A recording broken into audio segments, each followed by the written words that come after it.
Philip, thank you for joining us today and answering our questions in your lovely garden. Thank you, pleasure.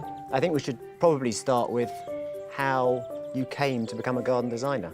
Well, it came from gardening. I started off in my sort of late 20s and 30s doing a stint as a volunteer gardener at the Chelsea Flower Garden. And that lasted a couple of years. I did sort of 2 days a week and just grew to love it, and went from a zero knowledge to quite a good knowledge, I think, of planting and plants and horticulture and propagation and things like that. And whilst doing that, the idea developed from there, basically, that it was a way for me to get back into doing what I'd always wanted to do, which was to work in design. Yes. Generally. And when I was at school, it was a choice of architecture, which I didn't follow, which not necessarily a mistake, but that was sort of what my bent was at the time. And garden design was the way to get into the design world. And I loved horticulture, I loved gardening, so it was just a perfect fit for me. But it's an interesting route you've taken. Most career changes come straight to a design school, following quite a strict path. They want to run their own business, etc. You went via horticulture, essentially, Yes. by working in the physics garden. Yes. Do you think that was a really valuable thing to do? Yeah, I think it was essential, actually. I think sadly, there are too many people working in this business who don't know enough about plants and horticulture. And you have to know the whole cycle of a plant. If you're going to specify it in a garden, you have to know exactly what it's going to do.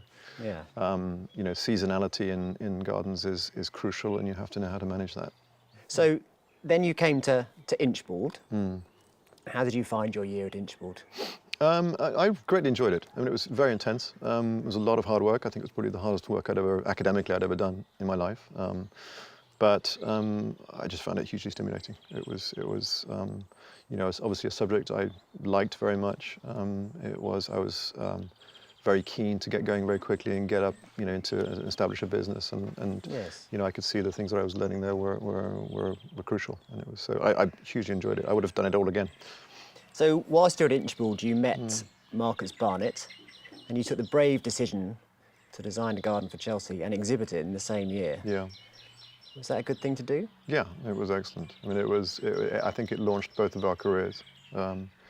It got us straight into the swing of things, if you like. We made lots of contacts in terms of suppliers, subcontractors, specialists, water feature specialists, and nursery suppliers.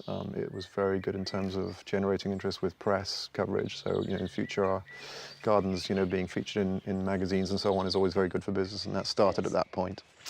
And also, crucially, we were approached by Savills to do a show garden for the following year. They sponsored us for that. So, yeah, it was huge, really. And how about two designers working together? You've got different aesthetics, different ideas, different creativities. Did that work? Yeah, I mean, it does. I mean, I think it's if you're working on your own, it's very easy to come up with a weak idea and think it's a great idea. If you're working with somebody else and you've really got to justify it, you've got to argue it, and you find you're losing the argument, then it's not a good idea. So, and Marcus and I were very good at kicking ideas backwards and forwards and arguing our cases. And I think so. Actually, in that case, yeah, it worked very well. And Chelsea gave you a lot of confidence, I presume. Your design was greatly admired. You've got a gold and best in category, Yes. which was fantastic. Yeah. So that enabled you to start your businesses and go off into your separate ways and do private gardens. Yes. Yeah. Which you do now. Yes.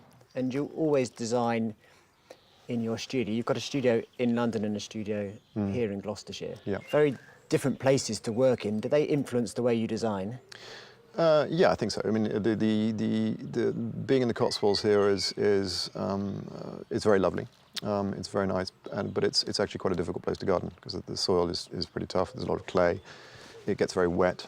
It gets very cold in the winter, and so those are constant reminders that we are constantly fighting that battle, if you like, to maintain that seasonality, to make sure the garden looks good the year round. And I think if I were based solely in London, that would probably, stuck at my drawing board in London, as it were, I'd probably forget that a little bit.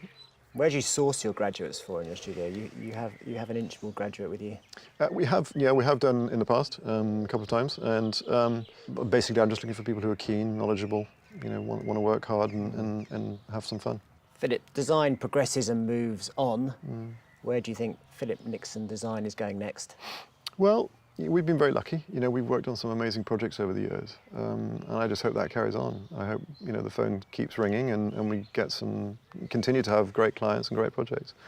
So I think that's more of the same. Sounds terribly bland, but that's a good thing. You know, you know, we've had a lot of fun, and I hope to carry on having fun. And it with naturally progresses, of course, as sites change and clients change. So. Yes, exactly. You know, we've done a lot of international work. We worked in the States, and we worked in Russia, and we worked in Canada and stuff, and I enjoy that. I hope that continues.